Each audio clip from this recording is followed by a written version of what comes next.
नमस्कार सर्वांना, जय शिवराय. काल मल्हार आणि बकासूर, बकासूर आणि मल्हार ही गाडी कोरेगावच्या हिंदकेसरी मैदानामध्ये फॉल झाली होती. पण आज सकाळी पुन्हा ही गाडी एकत्र पळताना दिसली आसू येथील मैदानामध्ये.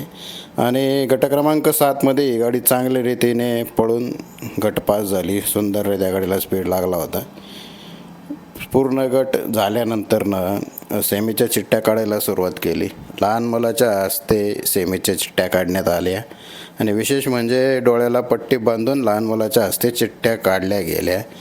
नशिबाचा फॅक्टर लागू होतो का, तर होच म्हणावं लागेल. कारण लहान मुलाच्या हस्ते डोळे बांधून चिठ्ठ्या काढल्या तरी पण 5व्या सेमीमध्ये जबरदस्त, तुफान, टॉप जे काय म्हणायचे ते सगळ्या चांगल्या पद्धतीच्या गाड्या 5व्या सेमीमध्ये लागलेल्या आहेत.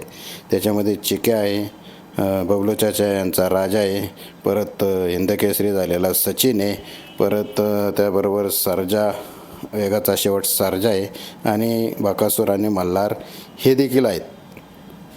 त्यामुळं 5चा नंबरचा सेमी खरंच टॉप होणार आहे. आणि या सेमीमध्ये बकासूरची गाडी पुन्हा कडेनेच लागलेली आहे. म्हणजे जवळपास 7व्या नंबरच्या तासावर बकासूरची गाडी. म्हणजे चिक्या, सर्जा, बकासूर, सचिन, मल्हार आणि बबलू चाचा यांचा राजा हे सगळे 5व्या सेमीमध्ये पळताना दिसणार आहेत. नशीब असं म्हणतात ते, नशिबाचा खेळ, चिठ्ठ्यांचा खेळ हा नशिबाचा खेळ. पण आज डोळ्याला पट्टी बांधून देखील कडच लागलेली आहे आणि कदाचित देवाच्या नशिबी कडच असावी. पण हरकत नाही, 7व्या नंबरच्या तासावरनं गाडी आणि दोन्ही नंदी त्या पद्धतीने चांगले पळणारे आहेत. तरी सर्वांना या सेमीसाठी शुभेच्छा.